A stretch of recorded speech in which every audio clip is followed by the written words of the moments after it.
bilang bahwa acara ini gabungan. Jadi selama ini Asita ngadain acara sendiri, terus Ampuri ngadain acara sendiri. Asita ini lebih ke leisure, liburan. Nah kalau Ampuri ini lebih ke agama, umroh, perjalanan ibadah, gitu. Sekarang kita gabungkan antara perjalanan tentang keagamaan dan juga hiburan dalam satu event, menjadikan one stop shopping. Jadi mereka datang ke sini, semua ada di sini. Nah, untuk targetnya itu saya tidak muluk-muluk, itu transaksi di acaranya adalah 10 miliar.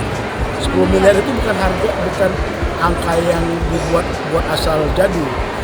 Ini ada kurang lebih 16 travel agent yang ikut, separuhnya yang umroh dan separuh lagi tentang liburan. Kalau closing aja untuk berangkat itu ada 10 grup itu 10 kloter, ada 40 orang. 40 kali 10 ada 400 jemaah yang berangkat. 400 jemaah dikali 25 juta itu sudah 10 miliar.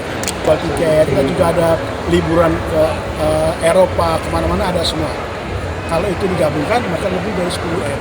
Target dari penjualan di sini, saya targetkan lebih dari 10 miliar penjualan selama event Musik Tabublar ini. Dan Musik Tabublar ini akan menjadi annual event. Annual event kita tahunan, bahkan akan menjadikan mungkin setahun 2 kali. Tahun ini saya tadi sudah bilang sama tim, akan saya book lagi untuk tahun depan di awal tahun.